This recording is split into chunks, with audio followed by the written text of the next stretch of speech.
नमस्कार, welcome back everyone to विज्ञान bytes. पूर्व क्लास रे आमे गच्छर आलोक श्लेषण प्रक्रिया विषय पढ़िथिले। गच्छ किपरि निज पय निज खाद्य प्रस्तुत करे आ सेथिरु शक्ति आहरण करिथाय। आजिर क्लास रे आमे मनुष्य विषय पढ़िया जाउचे, किंतु मनुष्य तो निज खाद्य निज प्रस्तुत करि पारे नाही, किंतु सेथिरु किपरि शक्ति आहरण करिथाय से विषय जानिबा। तो चलंतु आजिर क्लास स्टार्ट करिबा। आज आमे पढ़िया जाउचे मनुष्यर पाकतंत्र बा डाइजेस्टिव सिस्टम ऑफ ह्यूमंस। मुझे तुम चित्र कर देछि हमर पाकतंत्र चित्रटा पूरा।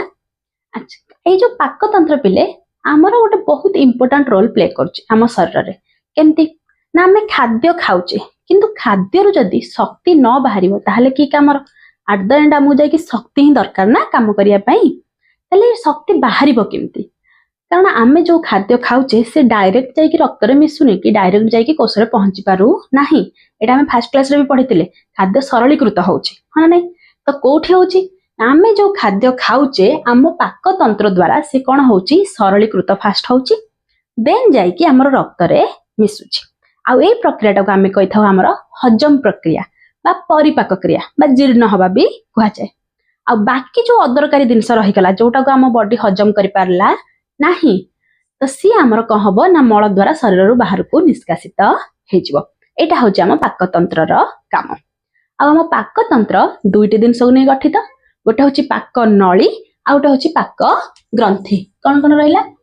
गोटे हूँ पाक नली रहा आमर आ गोटे हूँ पाक ग्रंथि।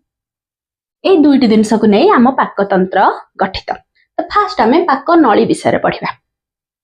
पाक नली पिले आमर पाटी ठारू आरंभ होई मल द्वार पाखे सरी बुझीला। तो कौन कौन अंग जाउचे एथरे?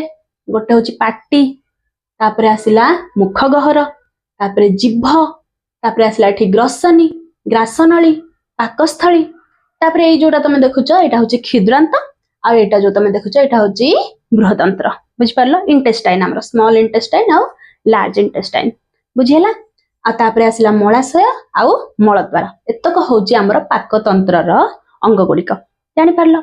एटा तुम देखि परथवा एटा गोटे देखिया गोटे लंबा ट्यूब परी पाक नळीटा हमर। ता देखो एठू स्टार्ट हेकी एमती आसी एमती रहिछि गुड़ी तुड़े हेकी रहिछि खाली गोटे लंबा ट्यूब परी से देखिबाकू। एथरे हमर दुई प्रकारर पेशी अछि, मांसपेशी अछि।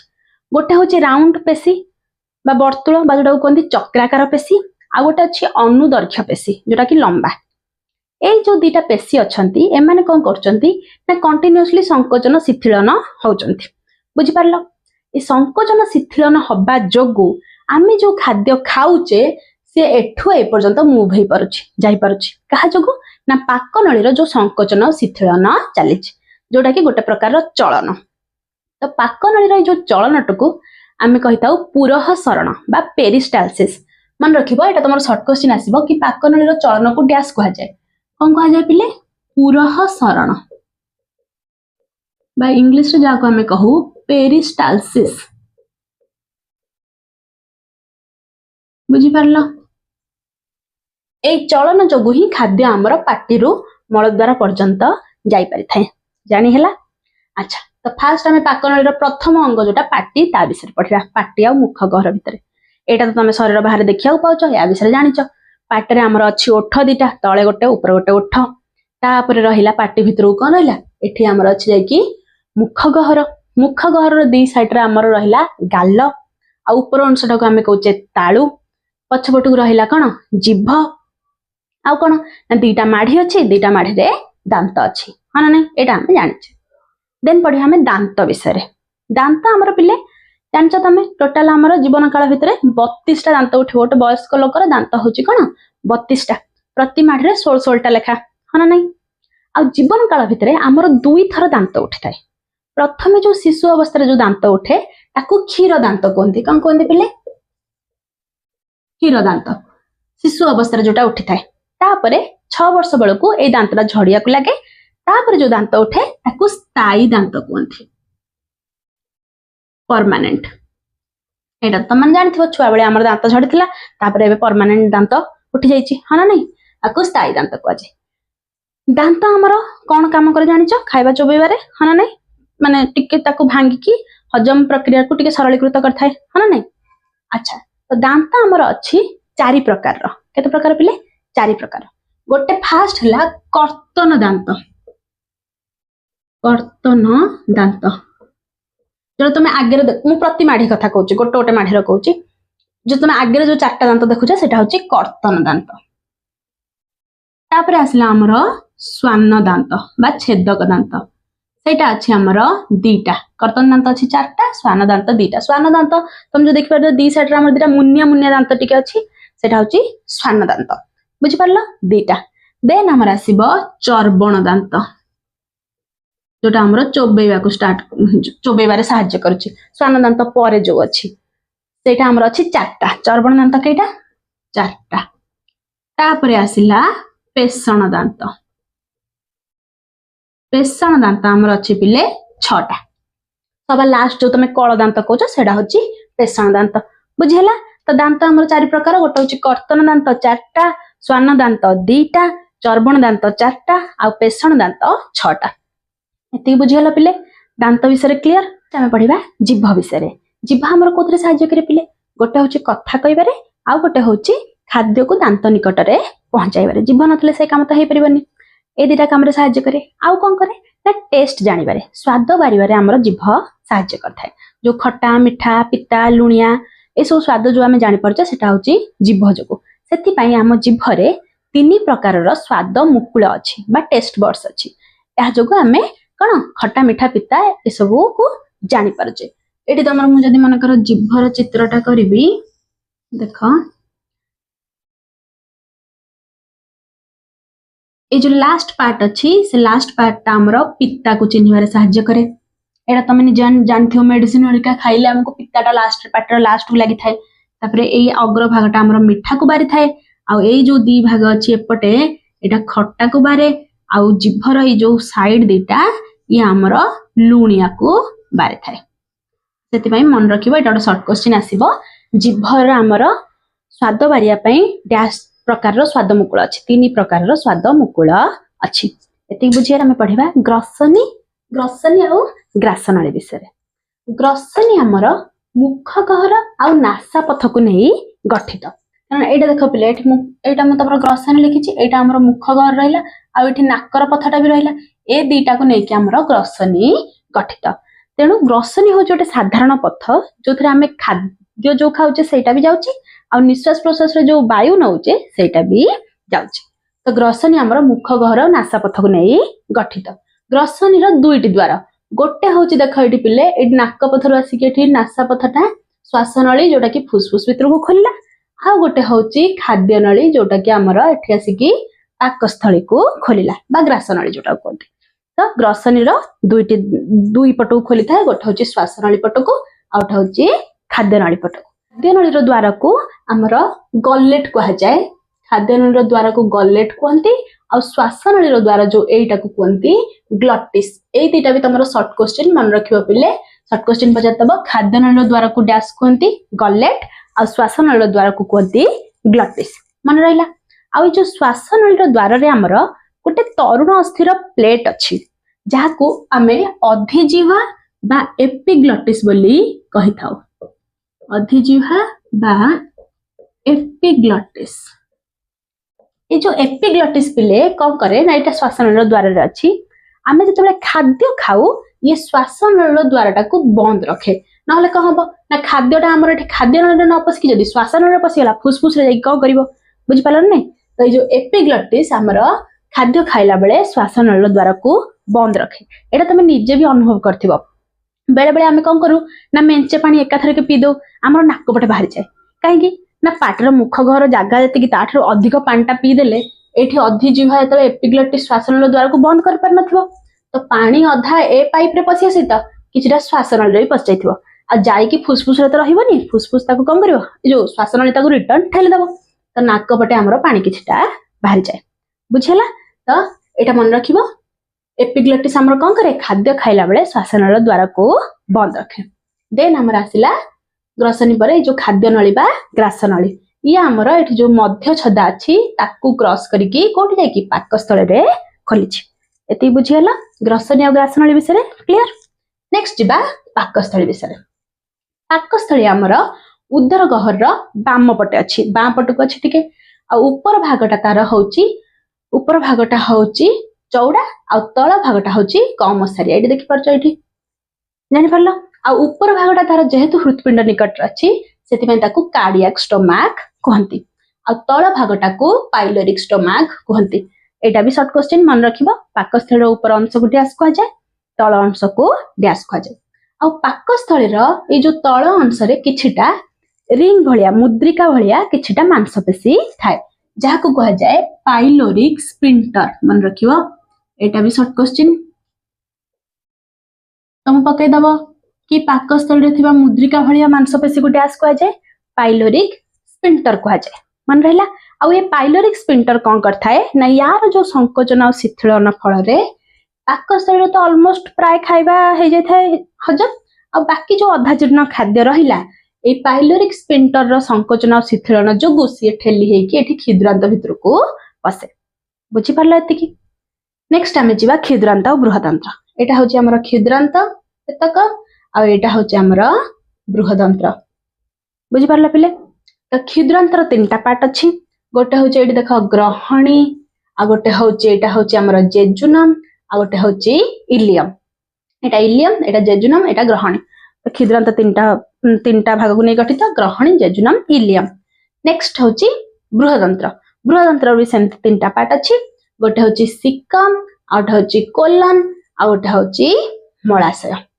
एति क्लियर आ ए जो खिद्रांतर एंड जे जोटा कि इलियम आ बृहदांतर स्टार्टिंग जे कि सिकम एटी खिद्रांत सरीची सिकम स्टार्ट हेची यार संयोग स्थल रे एठी गोटे अंगटे हमर अछि अवशेषांग जहा कहते आ ता ना होची अपेंडिक्स वर्मिफॉर्म अपेंडिक्स मन रखिबाती कि अवशेषांग तमे 9th क्लास रे भी पढितिला माने जे इवोल्यूशन रे हम शरीर को आसी त जाईची किंतु यार कोनोसी रोल नै किछि कार्य नै सेति ताको अवशेष अंग बोली कहै जाय बा अवशेषांग कहै जाय एटा भी शॉर्ट क्वेश्चन मन रखिबो कि मनुष्य शरीर रे थिबा अवशेषांगर नाम कोन वर्मिफॉर्म अपेंडिक्स एते क्लियर नेक्स्ट हैला हमर एटा बृहदांत्र एतक पर खिद्रांत पर्यंत आसला को ऑलमोस्ट हमर खाइबा सब ही हजम हो जाय थाए नेक्स्ट आ जहा रहिला जहा हम बॉडी हजम कर पेलानी एठी बृहदांत्र बाटे जाई एठी मलाशय रे स्टोर हेई मलद्वार रे तापर बाहर को निष्कासित हे जाय बुझी परला त एटा होची हमर टोटली गला पाकनळी नेक्स्ट हम पढिबा पाक ग्रंथि कारण पाकनळी रे खाद्य एठो ए पर्यंत मूव होउची